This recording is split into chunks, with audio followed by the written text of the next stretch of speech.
Good morning, everyone. Today we're joined by Professor Robert J. Patterson, who served between 2016 and 2019 as the inaugural chair of our Department of African American Studies. And Robert, thank you for being with us this morning. We're deeply grateful to you for your leadership in our community, for all that you've meant to our community in your time here, both as a student and now as a member of our faculty. And in 2016, you became the first chair of our Department of African American Studies, and you were integral in the transition from a program to a department. Could you give us a sense of how the department has grown and some of the foundational experiences for students in the department? Right.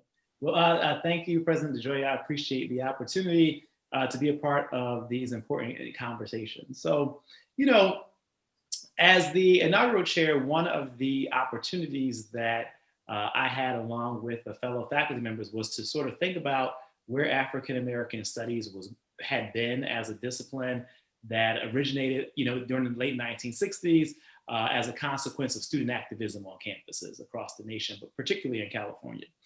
And while we thought that history was important, we also thought that it was equally as promising to articulate where we think African American studies is going in the future and the work that it can perform.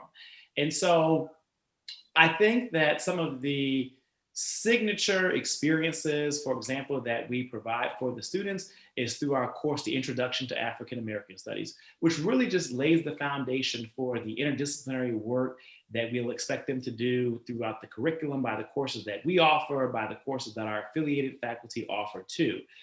Part of that foundational course is to train students to be able to solve some of the most pressing issues that face society in general, but particularly that face communities of color, Black communities particularly, as it relates to their inequities and trying to close those equity gaps. And so when the department first began, I was the only full-time faculty member with one FTE in the department. I am happy to report that we now have 5 FTEs in addition to me. And so I think that is pretty remarkable. We had been when we were an interdisciplinary program, we had roughly maybe 10 to 12 minors. We hadn't offered a major. So the year that we became a department was also the first year that we offered a major in African American Studies. So we are running over the past few years, past 2 years in particular, between 20 and 30 majors. So students who are graduating with a major in African American Studies, they may be a double major. We're running just as many minors per year. And so there has been ample interest in the department, in the courses that we offer, and the intellectual activities that we do outside of the classroom. So we have a annual lecture, Ella Jo Baker Lectures Distinguished Series. We have conversations throughout the course of the semester. And most recently, we added the option of writing an honors thesis. And so students now are able to do that because they have faculty within the department who are able to guide them on that. So it's a really exciting moment to think about where African American Studies has gone and also where it's going. And so I think that has been a remarkable achievement in that time. I am happy to have been the inaugural chair, and I am just as happy to be the past chair. Got it. Well, you've now passed the role of leadership of the department to Professor Lamonda Horton Stallings, who joined our community a few years ago. You took on the leadership of the department from Dr. Angie Mitchell, who was instrumental in establishing a vision for African American Studies at Georgetown. What are some of the directions that you and your colleagues in the department are envisioning, and some of the opportunities that we have to highlight and strengthen the excellent work taking place? Right. So Jack, now I'm laughing as I think about the response to that question, because we already know that we want to see a more robust faculty size, right? And so we're happy to be at 6 people who are full-time appointed in the Department of African American Studies, but we certainly would like to see that number grow of tenured line faculty, right? And so we like to see that not only because of the intellectual conversations that we'd like to have, not only because of the ways that we see the department serving many of the missions of the university, be it from the diversity requirement to the arts and humanities requirement, to the initiatives on racial justice, but we also see interdisciplinary inquiry as the future of the university. And we think that the work that we've done in terms of setting up a department, how we are governing ourselves and organized, could be a model for other units at the university. So the main thing that the faculty want in African American Studies is an increase in the number of tenure line faculty so that we can do the work of the department, but also the work of the university. Because, as we are increasing, the number of students who come through, for example, the community scholars program, et cetera, faculty are getting pulled by students who are in the department, but also students who are outside of the department that do work not roughly, but generally related to Black studies or Black diasporic studies. And so in order for everyone to be pulled and remain whole, having more is helpful. Thank you. Thank you. Let's talk about your recent book, Destructive Desires, Rhythm and Blues Culture and the Politics of Racial Equality. And in the book, you discuss the lives of 4 popular musicians and songwriters, Kenneth Babyface Edmonds, Adina Howard, Whitney Houston, and Toni Braxton. Can you talk about this book and the ideas that you were able to advance by reflecting on the lives of these individuals? Absolutely, absolutely. So part of what my research has been concerned about, we'll see this in other works I've done and the courses that I teach, is responding to the inequities that are a constituent feature of Black life in the United States. And so historically, there were several phenomena that were animating what I was thinking about when I started this book. So one has been that when we think about explanations for Black inequality, those conversations have oftentimes focused on Black people's behaviors, right? So if Black people, for example, could marry, if Black people had nuclear families, if Black people perform better, et cetera, then their economic, political, social, and other disparities would diminish. And so there's this overemphasis in my mind on what I term in the book Black intimate relations, and also these behavioral explanations of inequality. And so part of what I really want to do in the book is to think about how Black cultural production and Black cultural producers have had an instrumental part in sort of reimagining possibilities for freedom and enfranchisement for Black communities.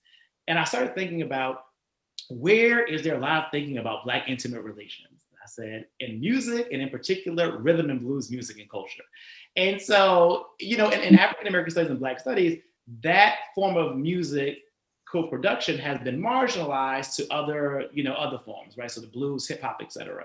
And so I really want to go to that archive and to really pull back how exploring it would help us to think more deeply about inequality, would help us think more deeply about Black intimate relations and the possibilities for them. And so my ideas was that if we look at how these songs have imagined Black intimate relations and the possibilities they provide, we could then use that as a starting point, perhaps, to think about how to solve inequality and equity in Black communities. And so I just thought that in many respects, the conversations that those artists' production and lives afforded us would be a productive way to enter this conversation. So it was a very fun book to actually write.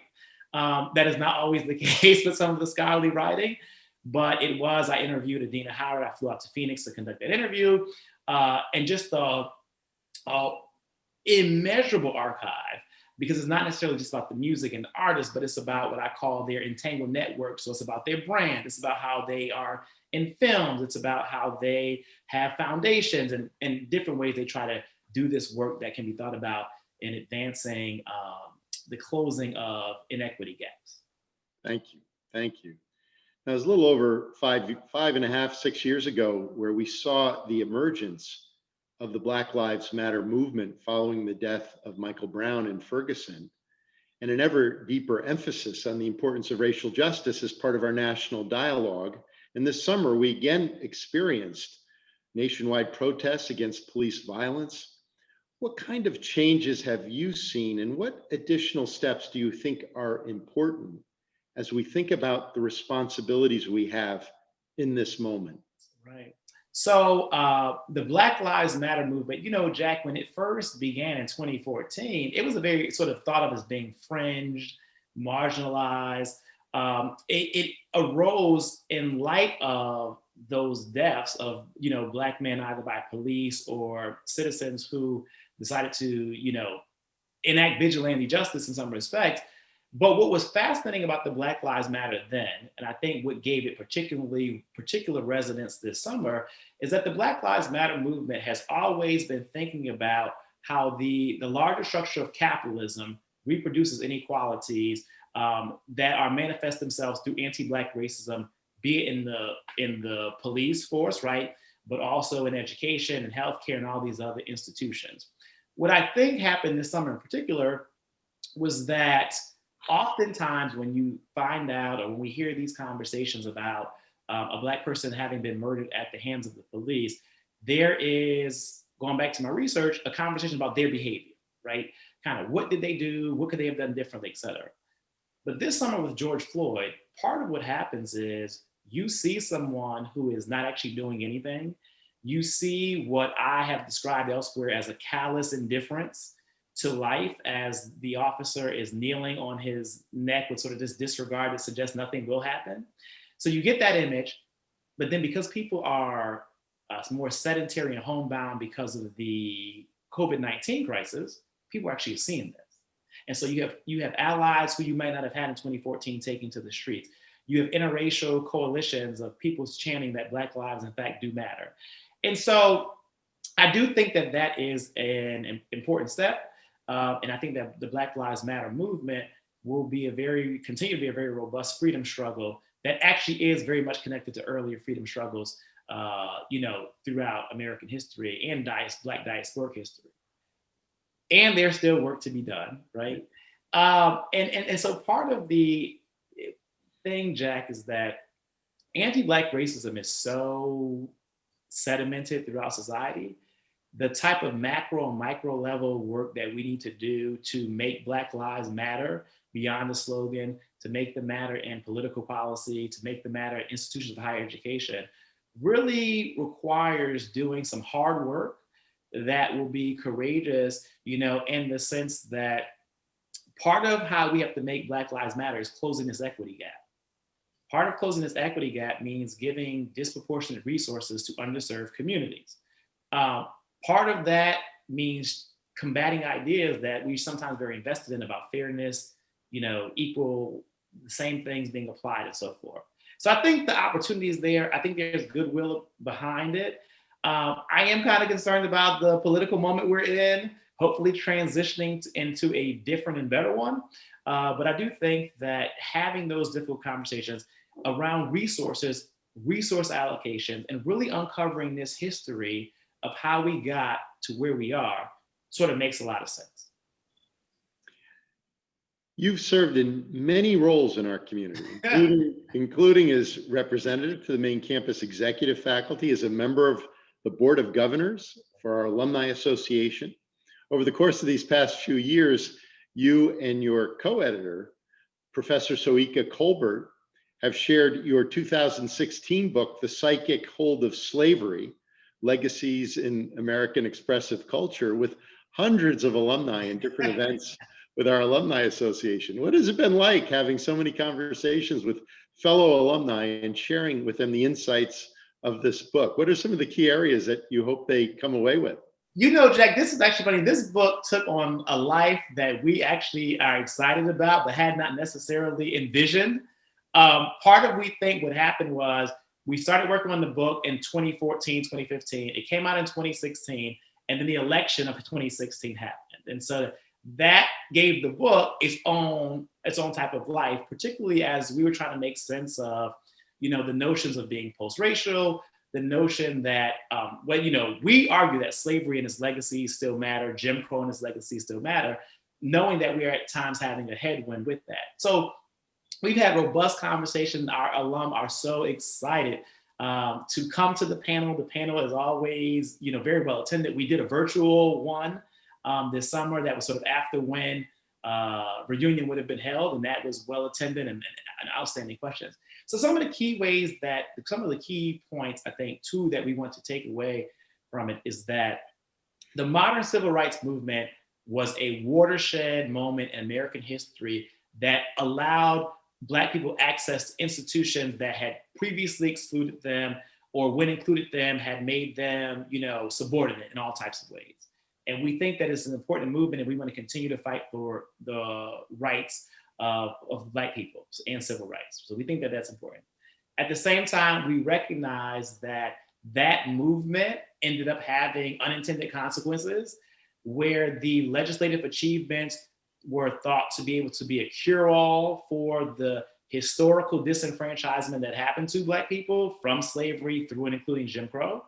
And so we really just want to keep in mind the importance of always having a macro level structural critique when we encounter different forms of inequality, and to recognize that even if it's not explicitly someone saying this goes back to slavery, to think about how those ideas from slavery about Black people, how anti-Blackness and those legacies just continue to operate in society, and how we have to be vigilant about recognizing it so that we can then push back against it.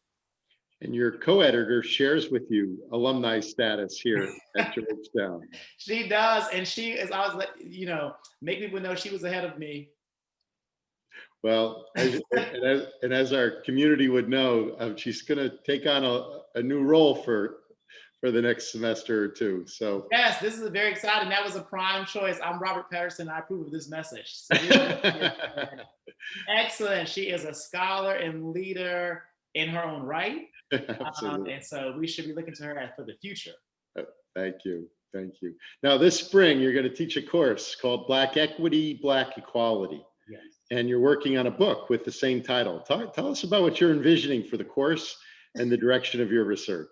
Yes, so the vision for the course, so this course emerged out of, I teach a lower division course called Race and Racism in American Culture.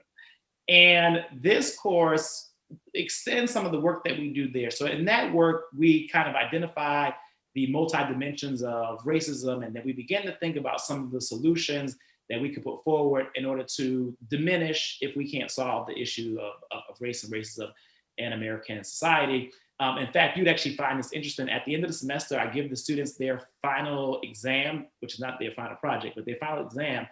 They have to identify an issue of race and racism within the Georgetown community, and they have to list the first 5 steps towards ameliorating that issue and think about the resources that would be needed. So it's a very fascinating moment for them to take the skills we've been developing, to localize them, and then to really just think deeply about the work we're doing at our own institution.